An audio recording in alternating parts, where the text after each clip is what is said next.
Hello दोस्तों, कैसे हैं सब। मेरा नाम है हिमांशु और मैं स्वागत करता हूं आप सबका आपके अपने चैनल कॉमिक वर्ल्ड पर। तो चलिए दोस्तों, शुरू करते हैं राज कॉमिक्स में एंथनी का कॉमिक विशेषांक जस्टिस काल।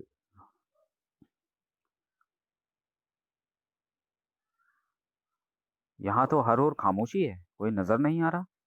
लवली भी दिखाई नहीं पड़ रही। उसने हमें डिनर पर बुलाया था। काव।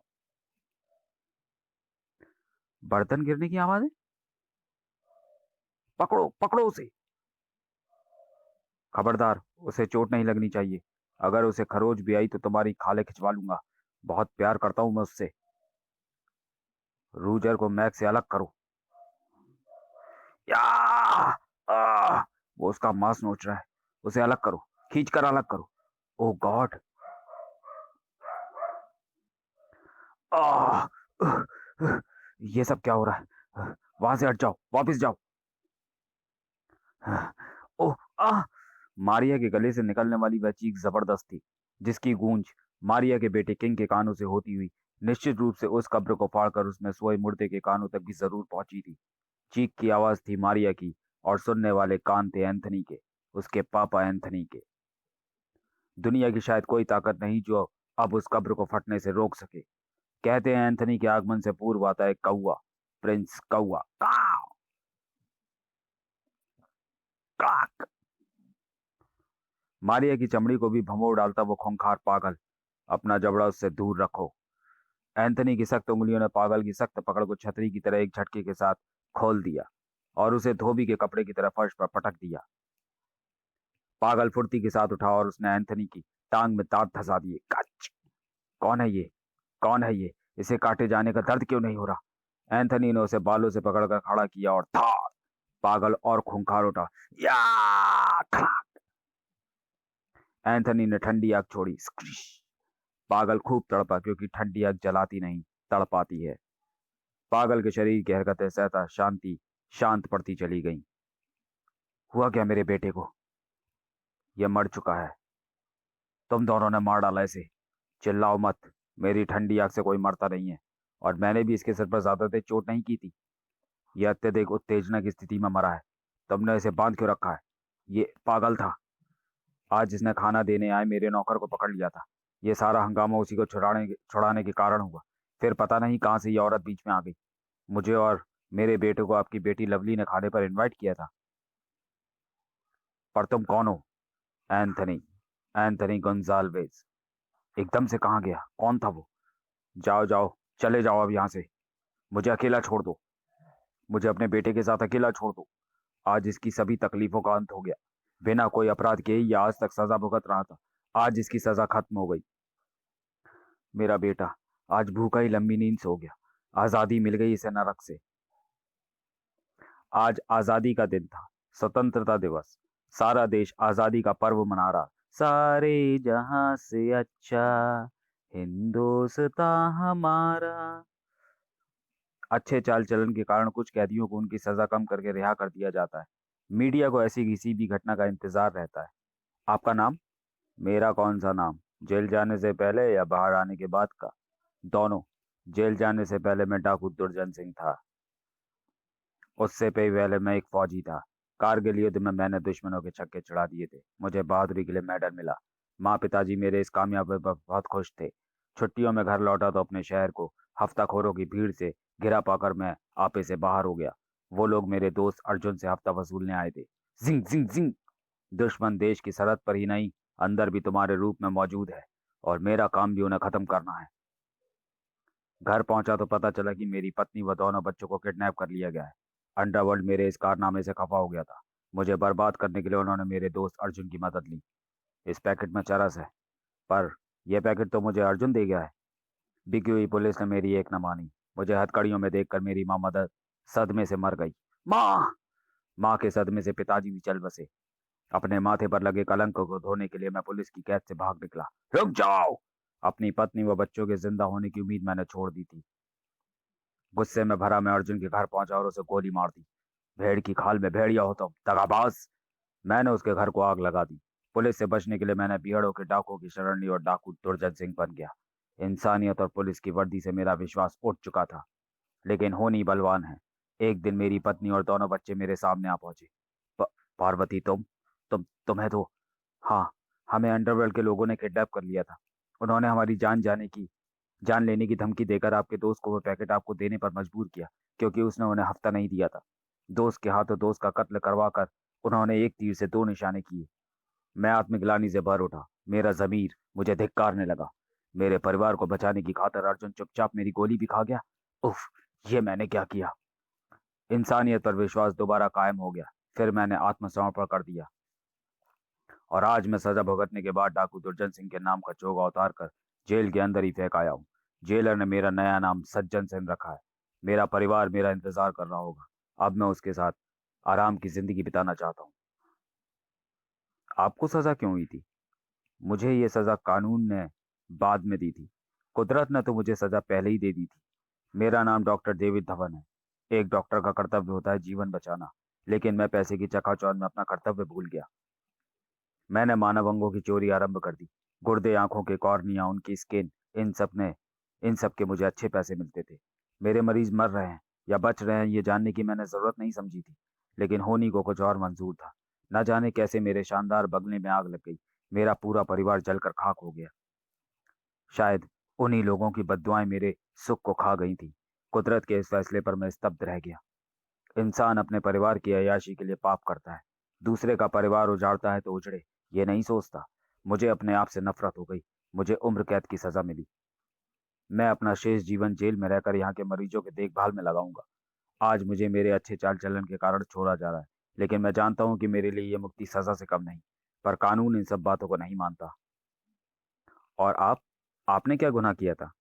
मेरा गुनाह माफी के काबिल नहीं।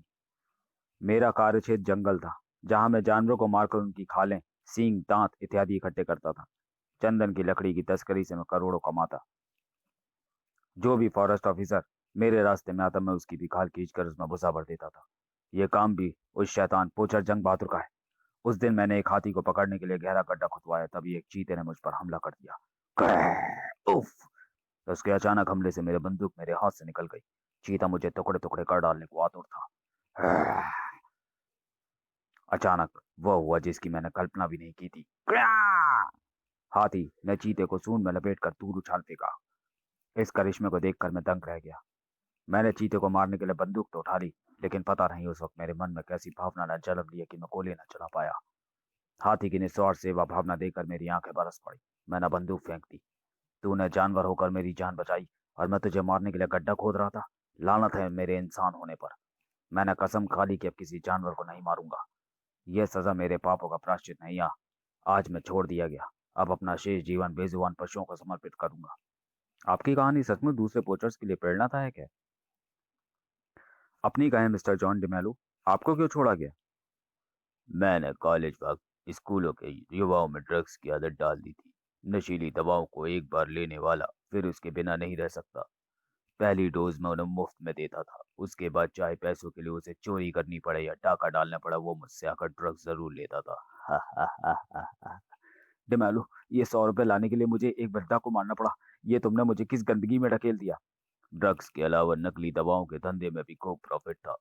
चाक मिट्टी से भरा ये एक कैप्सूल 85 रुपए का है। मेरे होश उस दिन उड़ गए जब मेरा अपना बेटा ड्रग्स का शिकार होकर बीमार पड़ गया। जो दवाएं उसे दी गई वो नकली थी, उसे बचाया नहीं जा सका। बेटा, तुम्हारे पापों की सजा इसे मिली है डिमालू। मैं छूटना नहीं चाहता था, लेकिन मुझे इसलिए जल्दी छोड़ दिया गया क्योंकि मैंने अपने ड्रग्स के कई रैकेटों का सफाया करने में कानून की मदद की थी। आप तो शहर के प्रसिद्ध बिल्डर शिकागो साहब हैं। आपने क्या किया था? लोग दीवारों में ईंटें चुनते हैं, मैंने उसमें एक परिवार की लाशों के टुकड़े चुने। उस प्लॉट की कीमत 20 करोड़ थी। मैं उस पर होटल बनाना चाहता था। अगर वो सेठ अपना प्लॉट नहीं बेचता तो उसके पूरे परिवार को खत्म कर दो और कानूनी कागजात पर अंगूठा ले लो। अगले दिन होटल की नींव रख दी गई, लेकिन किसी को भी पता नहीं चला कि नींव में सेठ के परिवार की लाशों को भी टुकड़े चुने जा रहे थे। दीवारों पर प्लास्टर कर दिया गया। इंसानियत जैसे मर गई थी उस वक्त मेरी। संयोग से सेठ के जवान लड़के की जो विदेश में था, वापस लौटने की खबर मुझे मिली। अगर यह वापस लौट आया तो पृथ्वी पर खड़ी इमारत देखकर सारा माजरा समझ जाएगा। मैं कोई खतरा मोल लेना नहीं चाहता। उसे बम से उड़ा दो। और हाँ, मेरा बेटा भी कल इसी फ्लाइट से आ रहा है। उसको लेने तुम भी मेरे साथ चलोगे। मैं वापस लौटा तो मुझे पता चला कि मेरा बेटा कल नहीं, आज ही उसी फ्लाइट से आ रहा है जिसमें सेठ का बेटा आ रहा है। क्या? मेरे आदमी ने बम फेंक कर सेठ के बेटे की कार को उड़ा दिया। अपनी खुशियों के पलीता दिखा दिया था मैंने, क्योंकि सेठ का बेटा और मेरा बेटा दोस्त थे और एक ही कार में आ रहे थे। दोनों की लाशों के इतने टुकड़े हो गए थे कि पहचानना ही मुश्किल था कि उनमें से मेरे बेटे के शरीर के टुकड़े कौन से हैं। मेरा बेटा, मेरा बच्चा। एक बेटे की मौत का दर्द क्या होता है, यह मुझे उस दिन पता चला। पैसों की चमक इंसान की बुद्धि में अपराध की जंग लगा देती है, और ये जंग बुद्धि को खा जाती है। मैंने अपना सब कुछ अनाथालयों, आश्रमों इत्यादि में दान कर दिया। इस बात का एहसास मुझे बहुत देर से हुआ कि पेट भरने के लिए तो 2 रोटी काफी है। नोटों की गड्डियां सुख का हाजमा खराब कर देती हैं। आपकी प्राथमिक आत्मकथाएं प्रेरक हैं। शायद इन्हें सुनकर दूसरे अपराधी वक्त रहते संभल जाएं। अलविदा। अब जिंदगी को कह अलविदा कह दो, क्योंकि मेरा कानून इस सजा और तुम्हारे प्रायश्चित को नहीं मानता। देश के कानून की सजाएं तुमने पूरी कर ली। अब बारी है जस्टिस काल की। अब तुम्हारी फाइल एक बार फिर खुलेगी। जूम। जस्टिस काल की अदालत में। कौन हो तुम? जस्टिस काल। अदालत की कार्रवाई शुरू की जाए। ये कैसी अदालत है? ये क्या बकवास है? यहाँ इल्जाम सुनाए जाते हैं, कानून की धाराएं लगाई जाती हैं और उन धाराओं के मुताबिक सजा दी जाती है। तुम हमारी इजाजत के बिना, सॉरी, चुप रहो। यहाँ कैदी को सफाई का मौका नहीं दिया जाता, क्योंकि जस्टिस काल की अदालत में वही अपराधी लाए जाते हैं जिन्हें किसी सफाई की जरूरत नहीं होती। यहाँ इल्जाम सुनाए जाते हैं, कानून की धाराएं लगाई जाती हैं और उन धाराओं के मुताबिक सजा दी जाती है। तुम हमारी इजाजत के बिना यहाँ कुछ भी बोलोगे तो अदालत के मार्शल तुम्हें खुद ही अपनी मर्जी से सजा देंगे। ब्लैक कोट, इस पर लगाएगा चार्ज पढ़ो। Yes your honour. ये नशीली ड्रग्स और नकली दवाइयां बेचता था मिलॉर्ड, जिसकी सजा ये भुगत चुका है। लेकिन मिलॉर्ड, यह अदालत उसके उन गिनाहों की सजा देने के लिए लगाई गई है जो इसके हाथों नहीं हुए, लेकिन इसके कारण हुए। तो इसे इसके उन गुनाहों की फिल्म दिखाओ जिसकी सजा इसे इस अदालत से मिलने वाली है। उसके लिए अदालत कक्ष में अंधेरा करना होगा। प्रोजेक्टर ऑन हो गया। क्लिक। देखो, देखो जॉन डिमोलो, ये अपने परिवार का इकलौता बेटा है जिसे तुमने नशे की आदत लगा दी थी। आज इसकी जुबान सिर्फ यही 2 लफ्ज बोलती है, डोज दो, डोज दो। देखो, देखो, भूख से तड़पते इस दूसरे परिवार को। माँ, भूख लगी है, खाना दो ना। इन्हें खिलाने के लिए सिर्फ जहर बचा है मेरे पास। इस आदमी पर थी उस परिवार की जिम्मेदारी जो नशे में डूब कर नाकारा हो गया, और वो नशा तुमने इसे दिया। देखो इन अपाहिज बच्चों को जिन्हें पोलियो ड्रॉप्स दिए गए थे, मगर वो सब के सब नकली थे, प्रदूषित थे, जिन्होंने इन्हें अपाहिज बना दिया। प्रोजेक्टर ऑफ कर दिया गया। ये तुम्हारे वो गुनाह है जो तुमने किए नहीं लेकिन हुए तुम्हारे कारण। यह फिल्म बहुत लंबी है, उतनी ही लंबी तुम्हारे इन प्रत्यक्ष अप्रत्यक्ष गुनाहों की लिस्ट। मैं अदालत से दरखास्त करूंगा कि मुजरिम को कड़ी से कड़ी सजा दी जाए। सारे गुनाहों को मद्देनजर रखते हुए यह अदालत जॉन डिमेलो को जस्टिस कार्ल दंड संहिता के ड्रग्स एक्ट की धारा 302 के अंतर्गत ड्रग्स डेथ की सजा देती है। यह सजा तुरंत दी जाएगी। क्लिक। तुम लोग पागल हो, मुझे जाने दो। तुम लोग जो कर रहे हो यह भयानक अपराध है। तुम्हें सजा यही लोग देंगे मुजरिम डिमेलो, जो तुम्हारे कारण तबाह और बर्बाद हो चुके हैं और अब तड़प तड़प कर अपनी मौत का इंतजार कर रहे हैं। काव! ओ, ओ! लेकिन पहले तुम मरोगे। इन लोगों का क्रोध तुम्हें बुरी मौत मारेगा। तुम्हें बचने का मौका दिया जाएगा। काव! और शीशी, मैं वो एंटीडोट है जो तुम्हारे खून में घुल रही जहरीली नशीली दवाओं के असर को 90% तक कम कर देगी और तुम मरोगे नहीं। लेकिन तुम्हारे पास उस दवा को प्राप्त करने के लिए है सिर्फ 3 मिनट। वहां तुम नंगे पांव जाओगे। जिंदगी चाहिए तो फर्श पर बिखरे पड़े कांच की परवाह न करके आगे बढ़ो। डेमेलो को आगे बढ़ना ही था, जिंदगी के लिए नहीं। उफ, कांच। उस प्रायश्चित के लिए जो अभी पूरा नहीं हुआ था। उफ, जो लोग मेरे कारण बेसहारा हो गए, बेघर बार हो गए, मैं उनके लिए जीना चाहता हूँ। हाँ, आगे बढ़ो, आगे बढ़ो, क्योंकि तुम पीछे लौटोगे तो मार्शल तुम्हें गोली से उड़ा देंगे। बढ़ूंगा, बढ़ूंगा। मैं अपनी बची जिंदगी का एक एक पल उनके लिए रोटी, कपड़ा और मकान जुटाने में लगाना चाहता हूँ, क्योंकि क्योंकि उनके हाथ मेरे यहाँ कारण लाचार हुए हैं। मैं अपने प्रायश्चित को कठोर श्रम का रूप देने के लिए जीना चाहता हूँ। उफ, तुम जरूर जियोगे। आह, का मार्शल की गने एंथनी पर बरस पड़ी। ट्रट ट्रट ट्रट ट्रट ट्रट। जी भर कर गोलियां चलाओ, क्योंकि गोलियां मुर्दे को मार नहीं सकती। थू, थू, थू। अपने शरीर के अलग अलग हिस्सों में धसी इन गोलियों को मैं अपने हलक में खींचकर बाहर उगल सकता हूँ। काव सक सक। प्रिंस, तूने तो मुझे बताया था कि ये सजा इसे जस्टिस काल ने दी है, पर वो कहाँ है? शायद वो सजा देकर चला गया है, क्योंकि उसे यकीन हो गया होगा कि यह एंटीडोट तक पहुंच पाने में सफल नहीं होगा। रट रट रट रट रट, खड़ाक, खड़ाक। पर इसे मैं वहां तक पहुंचाऊंगा, लेकिन पहले मुझे इनका सफाया करना होगा, क्योंकि ये दोनों मुझे इसे लेकर आगे बढ़ते देखकर ताबड़तोड़ गोलियां जरूर चलाएंगे, और कोई गोली डिमेलो को लग सकती है। पीछे उलटने से पहले एंथनी ने उन दोनों का एक एक जूता खींच दिया था। डिमेलो की आंखों के आगे अंधेरा छा रहा था। मैं नहीं बचूंगा। यह आत्मविश्वास से भरे शब्द नहीं है। कहो कि तुम बचोगे। यह ठीक कहता है। यह नहीं बचेगा। हाँ, था।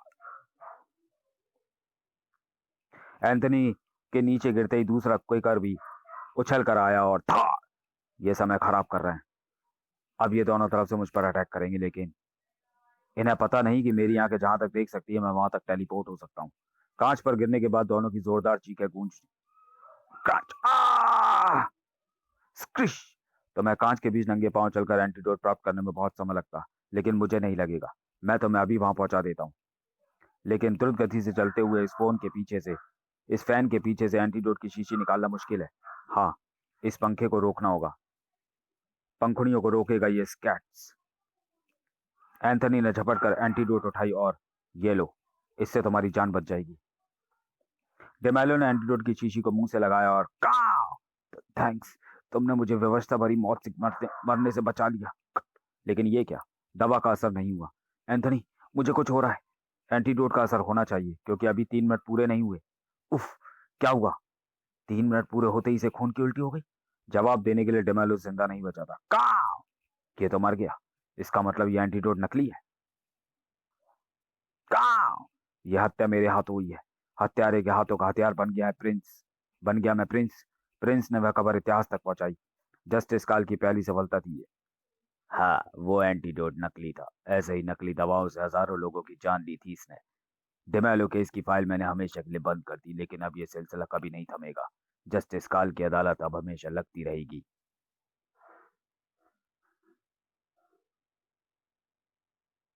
मैं डॉक्टर धवन बोल रहा हूँ। मैं जानता हूँ डॉक्टर धवन, मुझे इसी वक्त एक ऑपरेशन करना है। क्या इस ऑपरेशन में तुम मेरी मदद कर सकते हो? क्योंकि इस ऑपरेशन के बाद कई लोगों को नई जिंदगियां मिल सकती हैं। मुझे कहाँ आना होगा? तो चलिए दोस्तों, वीडियो को यहीं समाप्त करते हैं और मिलते हैं एंथनी सीरीज की कॉमिक जस्टिस काल के दूसरे और अंतिम भाग में अगले वीडियो में। तब तक के लिए धन्यवाद।